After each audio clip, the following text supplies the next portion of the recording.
Hey guys, this is Corey of Curb Free with Corey Lee, and I'm so excited to come to you today for the 5th episode in my Curb Free from Home Facebook Live series. So we've had some really exciting destinations before now in the past few weeks. We've talked with Gulf Shores and Orange Beach, Alabama, Tempe, Arizona, Wilmington, North Carolina, and Costa Rica last week.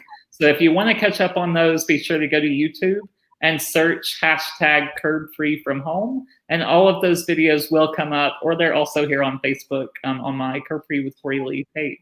But today we are going to be bringing it back to a U.S. destination, which is actually right here in my home state of Georgia.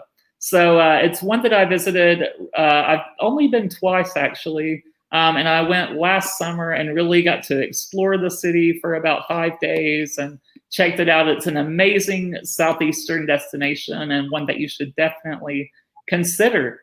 So I'm really excited to talk today with Erika Bacchus of Visit Savannah. So everyone, please welcome Erika. Hey Corey, it's good to see you again.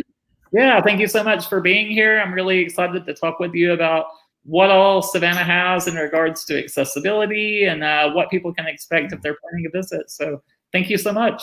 Yeah, thank you. And I have to tell you, Savannah is Georgia's first city. So, founded in 1733, we kind of hang our hat on a legacy of hospitality here in Savannah, and welcoming guests is what we do. And it's one of our favorite things. We're a town of only about 500,000 people if you count the entire MSA, but we welcome more than 13 million visitors a year. And so tourism is extremely important to us. It's extremely important to our community. It feeds our population. It provides infrastructure for our beautiful downtown. And it really makes a difference in the quality of life for even the residents here. So we love tourism. COVID's been hard.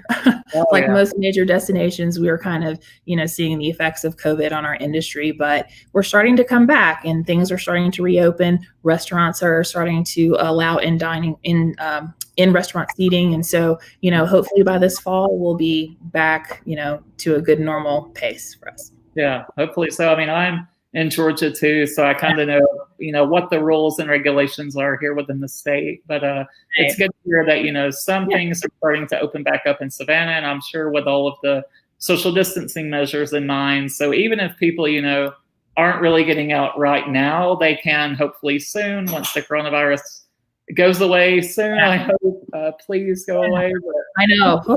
We started an initiative here in Savannah called the Savannah Safe Pledge, and it's basically a pledge that a lot of our local restaurants, businesses, attractions, tours have taken to promise that they are doing what they can to mitigate against the spread of COVID. So you'll see extra precautions, hospitality workers in masks, hand washing stations, frequent sanitizing of high touch points. So it's really to kind of give people visiting our community, that extra little comfort that we are doing everything we can to make sure their experience here is safe. So you can go on savannahsafe.com and find out all the businesses that are participating and kind of help plan your trip to Savannah.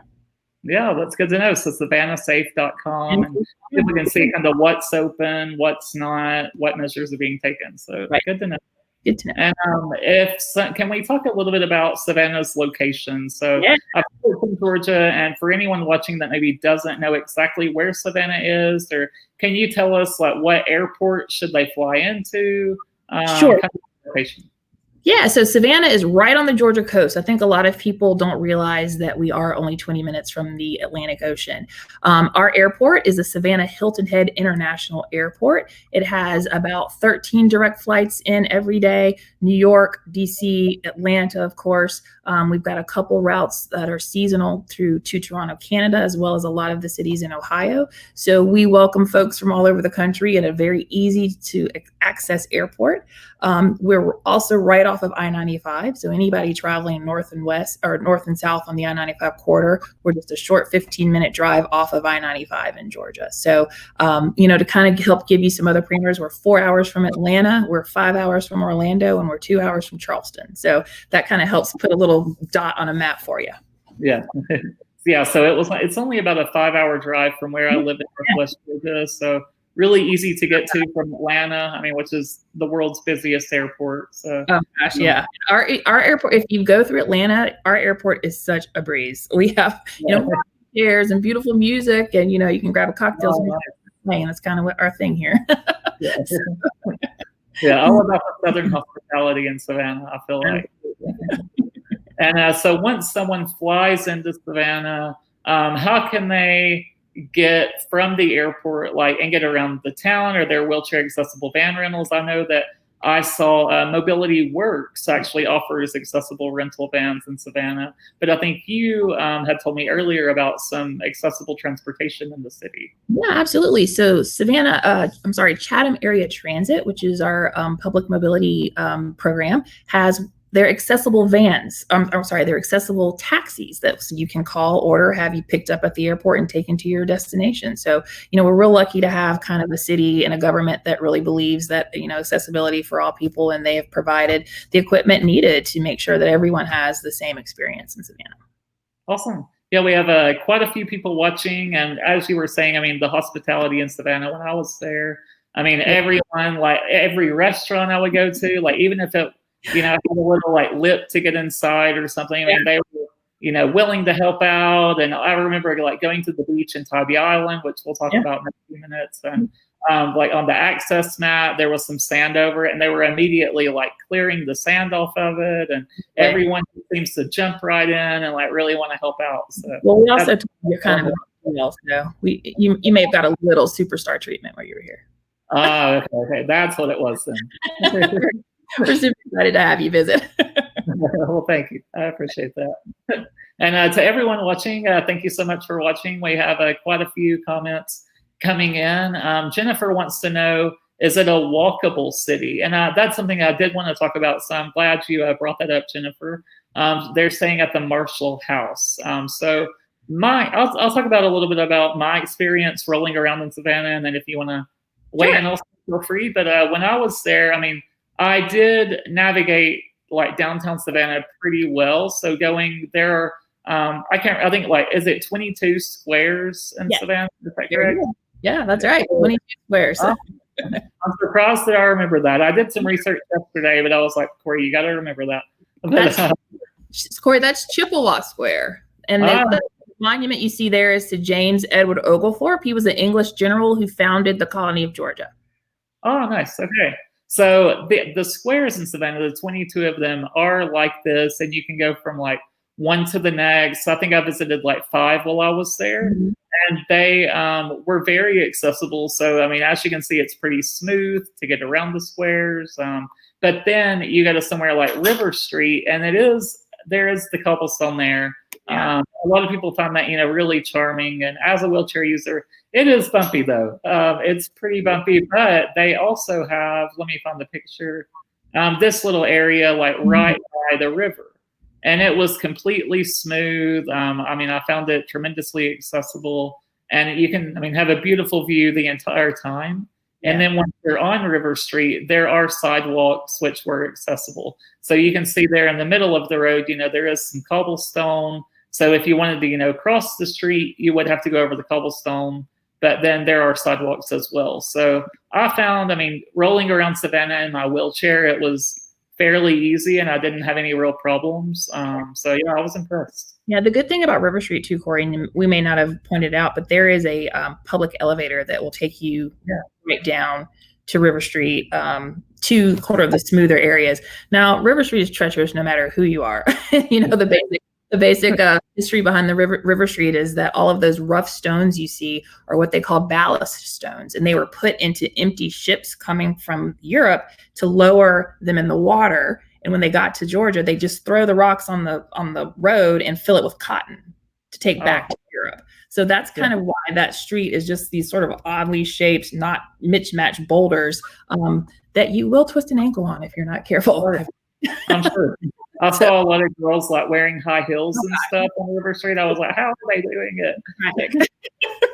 but River Street's a great experience. It's kind of it's our number one landmark.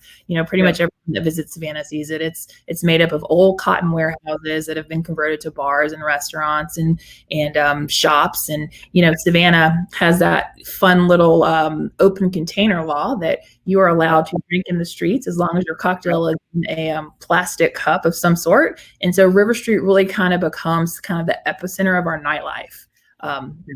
Here in Savannah. So River Street's a very popular destination and accessible. So yeah, nice. And I know you mentioned the one public elevator. It's at the Hyatt Regency? Yes, yes, it's right between the Hyatt Regency and our City Hall on Bay Street.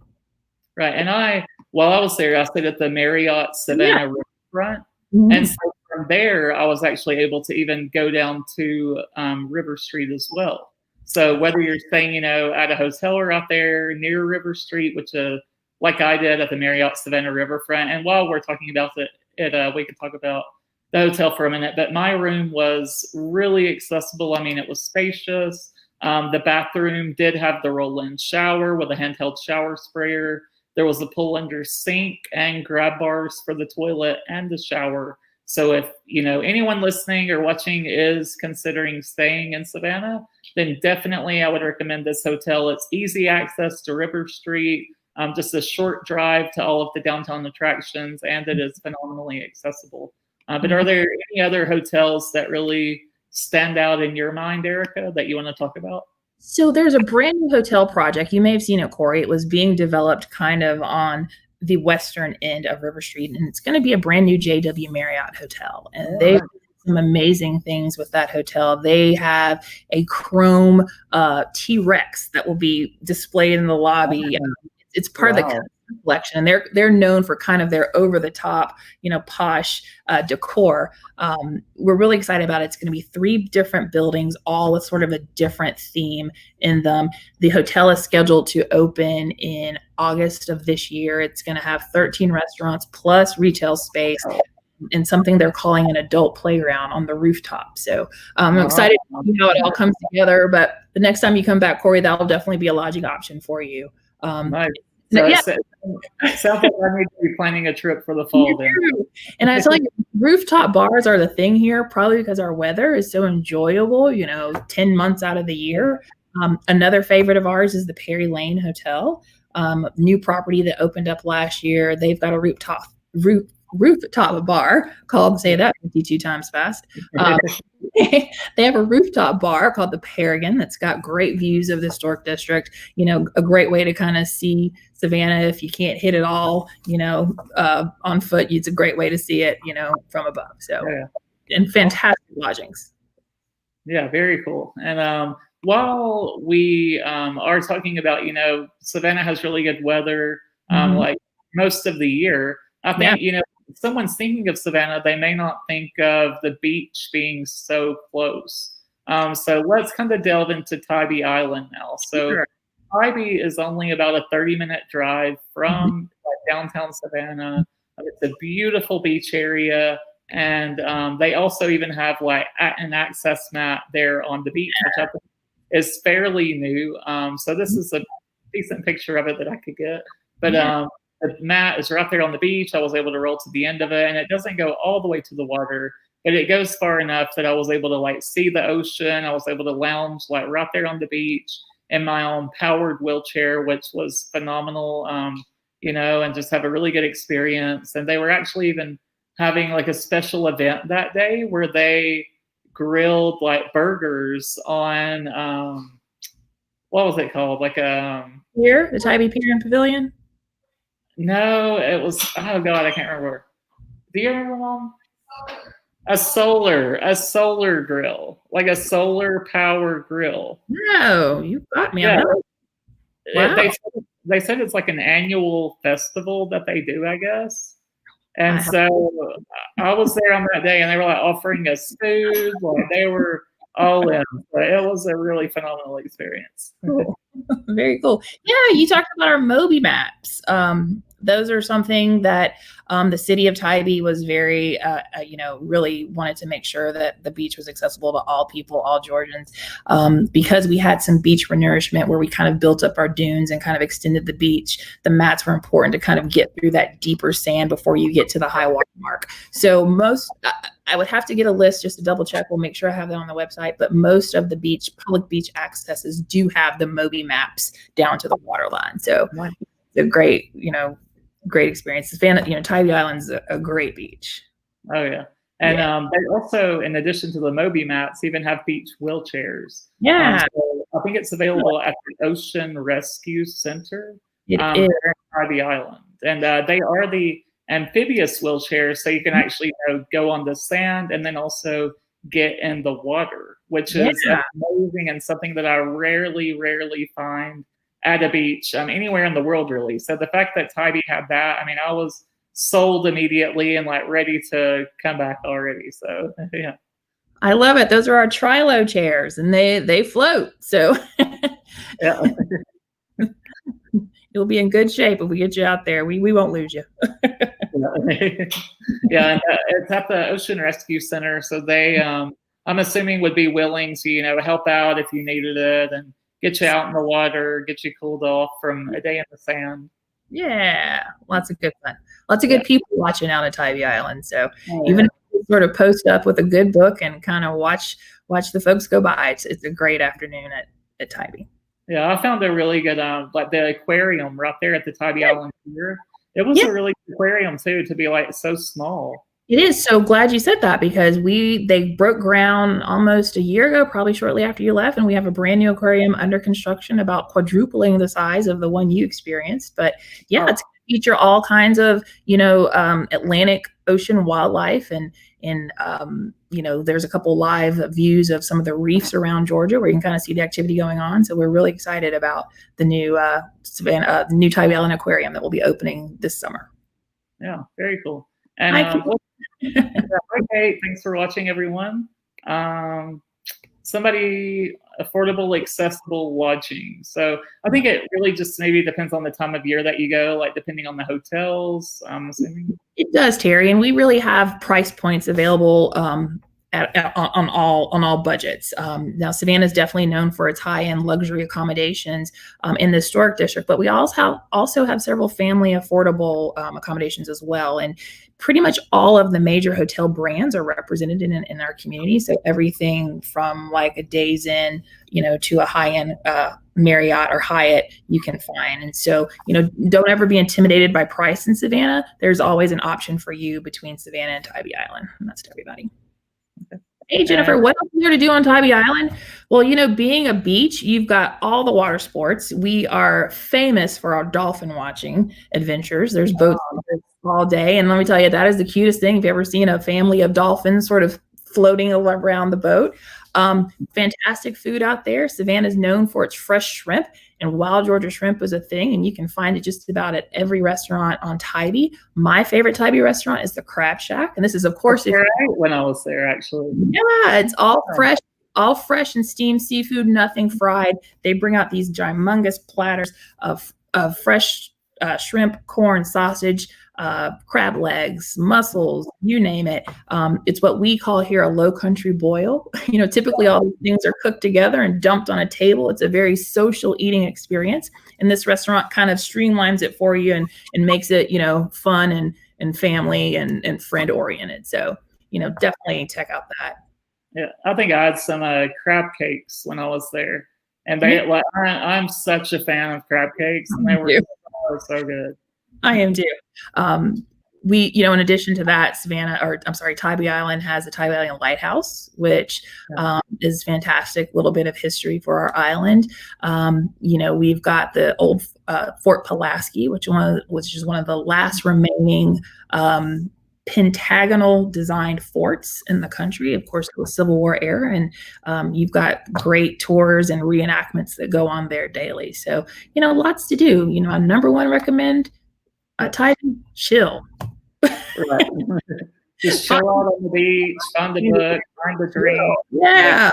Grab a cocktail and some boiled shrimp and a beach chair and a book. That sounds like paradise. I'm ready for it. I hear you. And back in Savannah, what kind of outdoor experiences are there in Savannah also? I mean, I've done quite a few on my last trip, but what outdoor experiences like stick out in your mind? Sure. So I saw a question pop up earlier about the walkability of Savannah, and that's truly what our main attraction as a tourism destination is. Once you get to Savannah, park your car, and everything else can be accessed, on the streets. So much of what Savannah is an aesthetic. The beautiful homes, the beautiful trees, the beautiful squares. Everything can be enjoyed from outside and from a sidewalk. And so I definitely recommend walking the Bull Street corridor. Corey popped up a picture of him in Chippewa Square, which is on that Bull Street corridor. That street goes from River Street, right, all the way down to Forsyth Park, which is another one of our most popular parks and attractions in Savannah. If you kind of walk the route of Bull Street, you'll pass a lot of our most famous attractions, like the Mercer House, which, if anyone's familiar with this book, Midnight in the Garden of Good and Evil, it's really kind of the book that put Savannah on the map, kind of exposed our little dirty, quirky secrets, but it made for a fantastic read and a fantastic novel. But the Mercer it's actually haunted. I went on a ghost tour with Sixth Sense World ghost tour, and we went to the Mercer House, and it was a really fun tour. There's a picture of our group and in front of the fountain at Forsyth Park right there with our ghost tour group. So we actually didn't see any ghosts on that tour, but I was on the lookout and looking back at my photos. It was really fun, checking for orbs and all the photos. But it was really just fun, to learn about the history of the haunted Savannah, and it's really such a haunted city, and you would never expect people to be buried under Forsyth Park. I mean, it's wild how much haunted history is there. It is, and it's really, I think you find a lot of these old coastal cities like New Orleans, Savannah, and Charleston. We all have kind of similar origin stories, founded by a diverse group of people.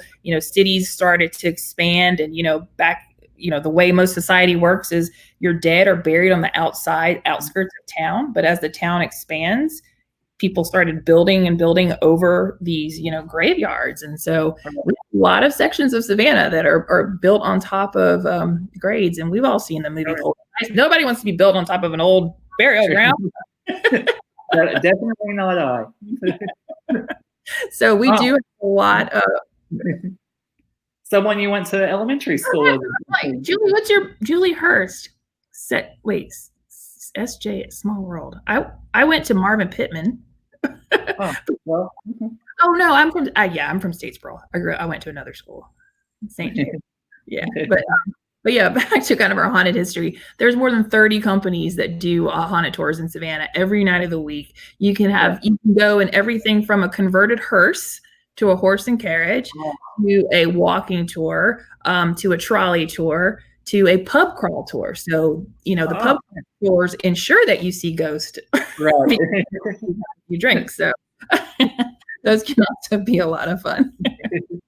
And I wanted to mention that Sixth Sense World, they do offer, I think, a 7 p.m. tour, which is all ages, and then a 9:30 p.m. tour, which is only for, I guess, either 21 and up or 18 and up. So I did the 9:30. So it was dark, and I was a little worried beforehand about if I would have trouble navigating, the sidewalks and stuff in the dark as a wheelchair user. But they were, very professional with the tour. They took their time, went at a good pace. So I would highly, highly recommend Sixth Sense if you're wanting to do an accessible ghost tour. And if you want it to be even scarier, then definitely the 9:30 option. And another one, I think Sixth Sense, they also offer tours at Bonaventure Cemetery. I did not do a tour with them there. I just did a private self-guided tour. But I do want to talk about it because it is, I think, the most beautiful place in Savannah. Yeah, I actually have a few pictures behind me. I know you can't do justice. The picture right over my head is of one of the driveways of Bonaventure Cemetery, as well as some of the monuments back here behind me. Bonaventure probably one of the most beautiful pieces of property in Savannah. And so people always say, when you're buried in Bonaventure, you've moved up in real estate. The cemetery is over 100 years old. It has some of Savannah's most famous residents. Probably one of the more famous residents of Bonaventure is Johnny Mercer. Johnny Mercer was the man of 1,000 songs. He, of course, was famous for several show tunes like Chattanooga Choo Choo and You Must Have Been a Beautiful Baby and Hooray for Hollywood and Moon River, of course. And Moon River, of course, is an ode to his hometown right here in Savannah. Moon River actually is here in Savannah, and you can float away on the Moon River listening to Johnny Mercer tunes. And speaking of the river, I was able to do a riverboat tour with Savannah Riverboat Cruises. And so we did I think it was only like a couple hours, but they had a ramp to get up into the riverboat. And then we cruised along the Savannah River for like an hour and a half or 2 hours. And it was really accessible. They had an elevator inside the boat, and it was a beautiful, beautiful tour. So I would definitely recommend it. Yeah, it's in one of those old river paddle boats. So it's got the big paddle on the back that turns, kind of like those old steamships you'd see back in the day. The tour is really interesting. It takes you not only to some of the historic parts of the waterfront, but it also gives you a tour of the Georgia Ports facility, which is the fourth busiest and largest port on the East Coast. Yeah. Kind of see all of those cranes and containers and those giant ships coming in out of port is really interesting. Definitely for those kind of transportation.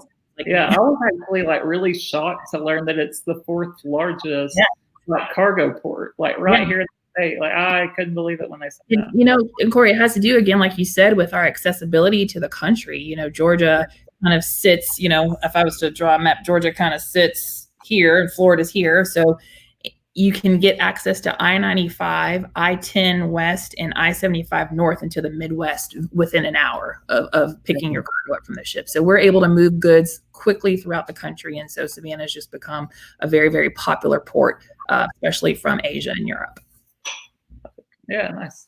I think Jennifer's wanting to know about the paths at Bonaventure Cemetery. And you can actually drive your vehicle through Bonaventure, and I did that just to because it is a huge cemetery. So if you were to walk it or roll it in your wheelchair, it would take all day probably. So we drove around most of it, but then I did get out at certain spots to view Johnny Mercer's grave, and I think it's Gracie Watson. Yeah, Gracie Watson, the ghost that haunts the Marshall House. Somebody asked about the Marshall House earlier. Your hotel's haunted. It's a great hotel.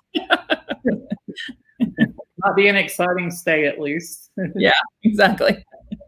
But if you do want to, roll around, it was fairly smooth there, so I didn't have any trouble rolling from one grave to the next when I did get out of the vehicle. But again, I would definitely say to drive around and then only get out at the graves that you really want to look at, or if you want to explore a little more in depth.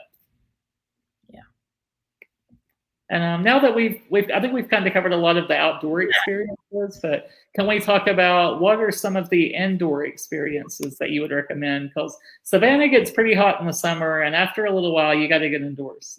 It does, and Savannah, is definitely known for its preservation. So a lot of historic homes and buildings have been preserved here in Savannah, and so we have a variety of museums, house tours on all types of subjects, all ADA accessible. Definitely.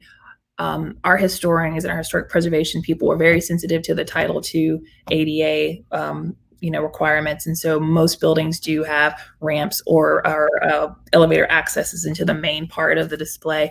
But some of my favorite places to visit are definitely the Juliette Gordon Low birthplace. Now, Juliette Gordon Low, of course, was the founder of Girl Scouts of the USA. And as a Girl Scout, a lot of troops make kind of their annual pilgrimages to Juliette Gordon Low each year to kind of, see how their founder lived and what life was like back for those first troops. So it's a really great educational experience, especially if you have a young Girl Scout in your family. I definitely recommend checking out the Juliette Gordon Low birthplace.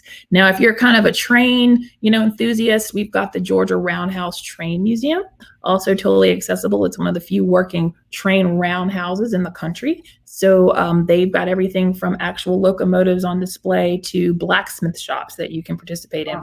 reenactments. So it's a lot of fun down at the train museum.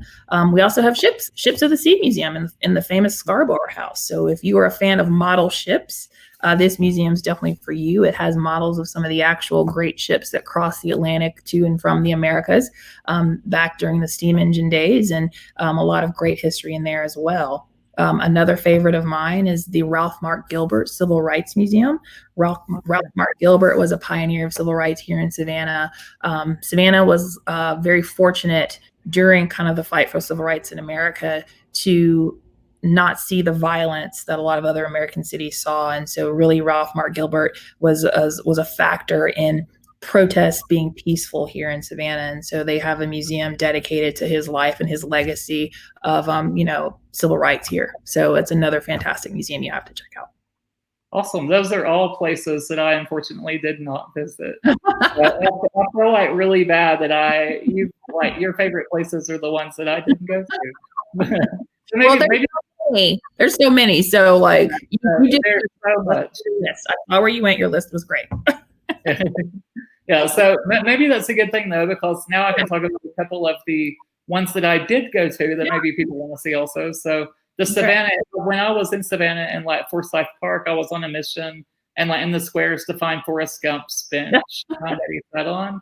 And it turns out that it's actually in the Savannah History Museum. It is in the Savannah History Museum. Only because people are insane and tried to take chunks of the bench with them.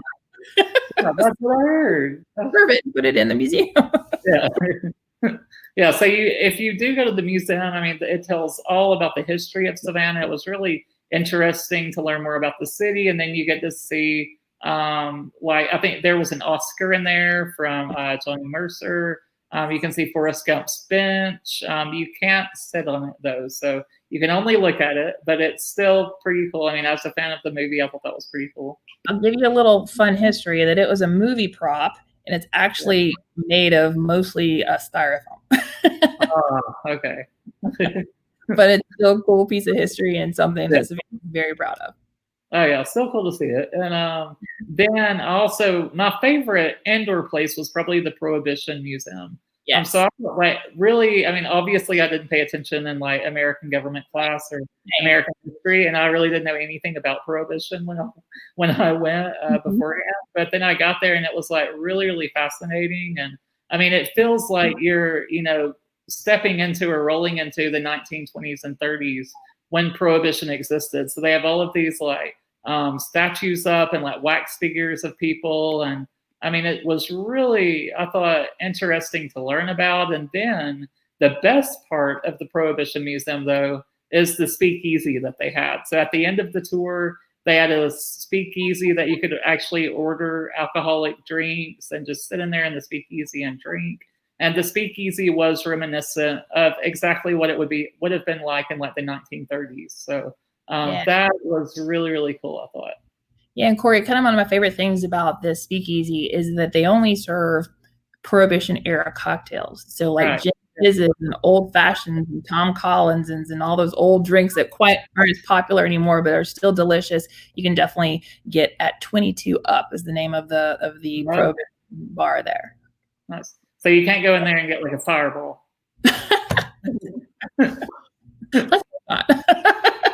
But you can go in and learn how to make your own cocktails because they do offer a couple nights a week. So if you've ever wanted to know how to make a gin fizz or a bee's knees, definitely check out the Prohibition Museum. Yeah, awesome. Sherry's asking, are all of the museums and attractions accessible? They are. All of the ones that I mentioned, I know that they are, and I'm assuming the ones you mentioned are as well. Yes. Yeah. Yes, Sherry. They are all accessible. Awesome. Yeah, and I'm trying to think if there are any other indoor attractions I wanted to mention here, but one thing I did leave out actually was at Forsyth Park. They have a wheelchair accessible playground. Yes. Which, I mean, I was 29 when I visited Savannah for this trip, and I still enjoyed it and had such a fun time. So I think no matter what your age is, if you're going to be there at Forsyth Park and checking out the squares, it's definitely worth going over there and, at least rolling up on the playground and playing a little bit. It's okay. Yeah. Also, Corey, we do have the Savannah Children's Museum, which is another great option for families, as well as the children's area at the Jepson Museum of Art. And so lots of great activities for kids. Yeah, lots of great activities for kids, all accessible. Even both of those facilities are also actually creating programming for individuals who may be on the autism spectrum and have some sensory deprivation issues. And so really proud of the folks really kind of stepping up and making sure that they can provide experiences for all people. So we can look forward to some of those coming online this year. Awesome. Very cool. And now that we've come to talk about, what all there is to do in Savannah, I think one of Savannah's biggest aspects is the food, which we've talked a little bit about in Tybee Island with the Crab Shack. But what are your top 3 restaurants that you would recommend? So Savannah is all about the food, right? Kind of our location on the coast.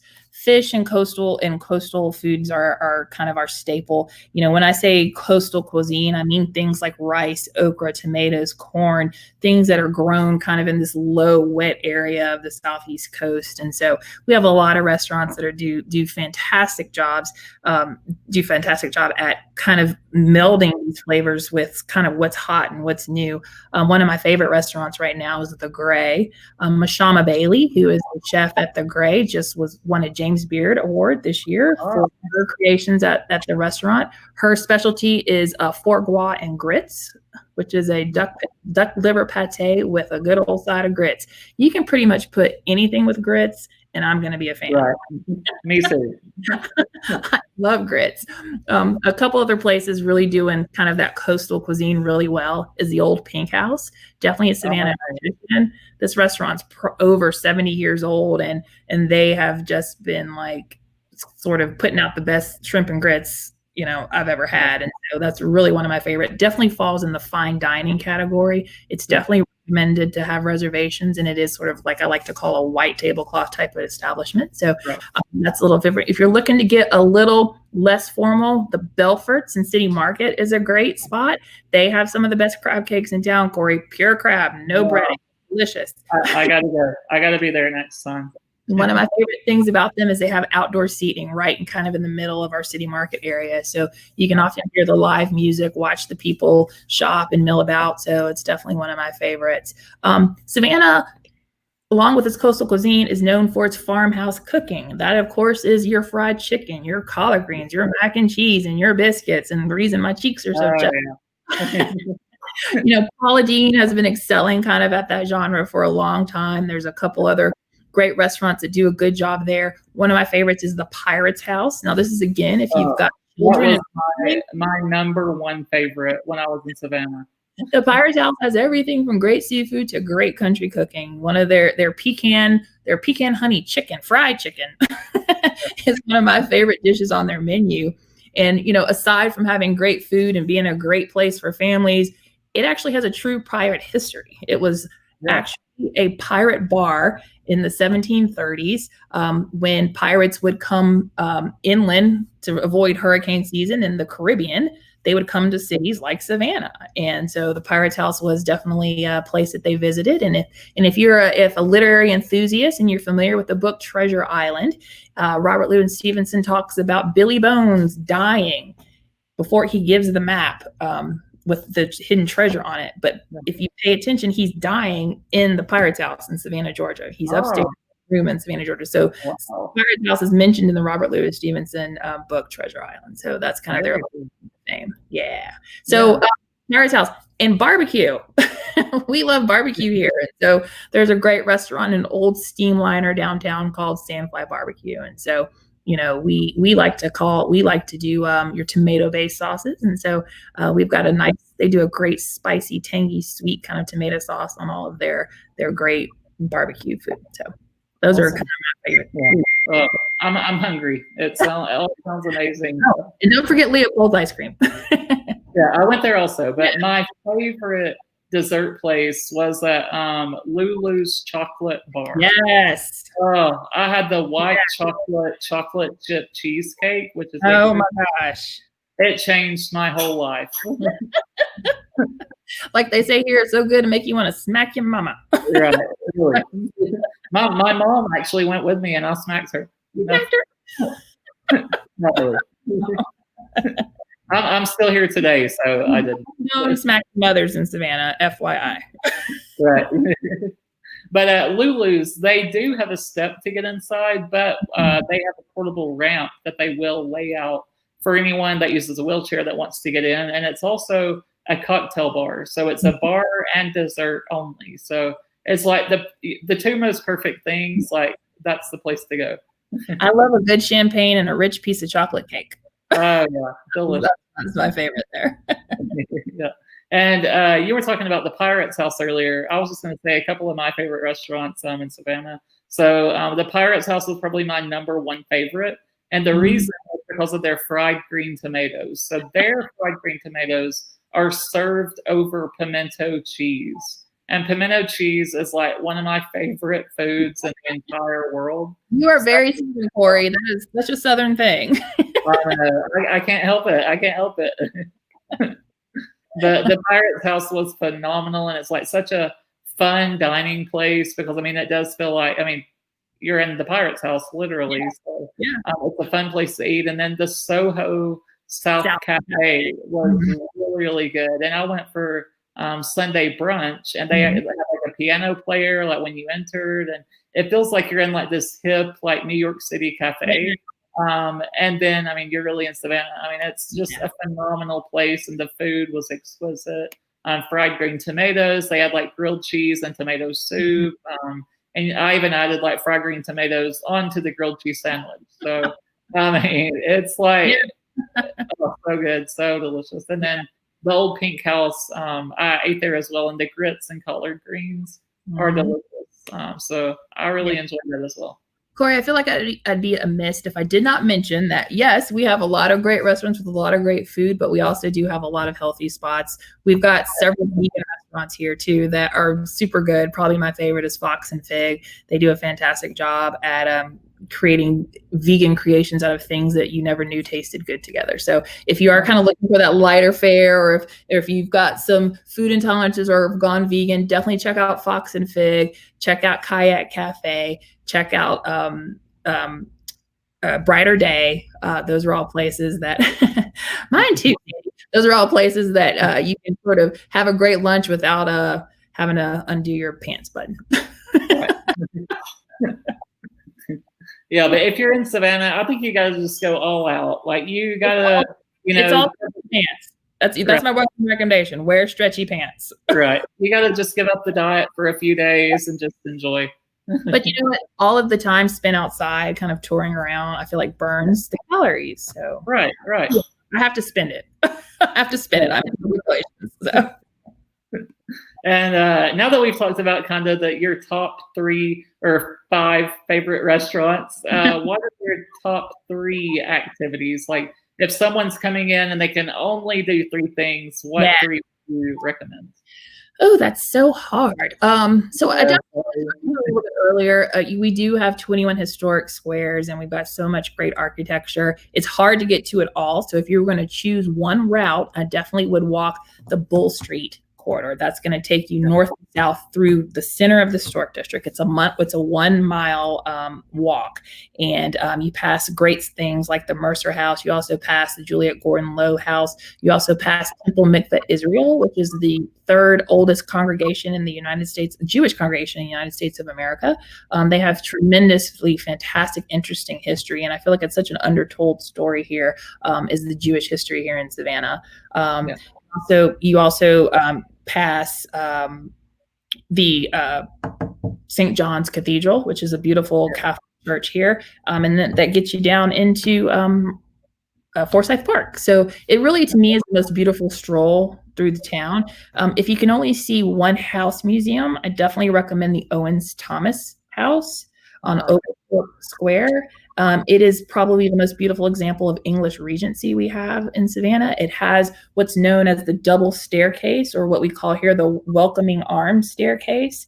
The staircase was designed that way because, it was very uncultured for a man to see a lady's ankles. Oh, You lifted your dress to walk up the stairs. They used separate staircase so a man would not swoon over the sight of a young lady's ankles. oh, that's interesting. Now the home is completely accessible in the touring areas. They've done a lot of renovation to it. Just this year, they opened up a new reinterpretation of the Africans who lived and worked in the home. So now they're not only telling the story of the wealthy homeowners, but they're also telling the story of the slaves and indentured people who worked to serve that home. And so I'm loving the new reinterpretation of the site. You get to really see, how both sides lived back in the day. So I definitely recommend the Owens Thomas house. Another fun thing to do, we kind of already did it, is definitely a cocktail class at Prohibition. That's just kind of a fun activity, to do with some group of friends, and the results always turn out great and fun too. So I definitely recommend the Prohibition cocktail class as well. Okay, yeah, all those are brilliant recommendations. So I haven't done a few of those, so I'll definitely try to next time I'm in town. But I think the top three for me, for anyone watching, I would definitely recommend getting out to Tybee Island, experiencing the accessible beach on the access mat and with the amphibious beach wheelchair. And then I think just like being outdoors, like you said, in the different squares along Bull Street and then in Forsyth Park.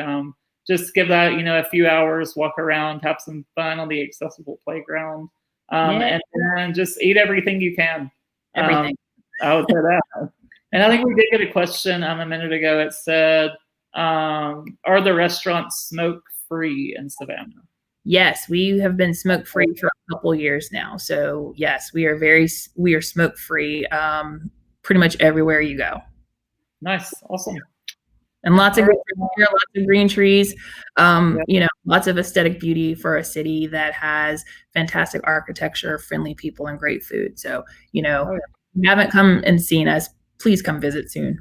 We're slowly getting back on track from COVID-19, but we are trying to play it safe and make sure that everyone has an enjoyable and safe experience. So come on back. We'll see you soon in Savannah.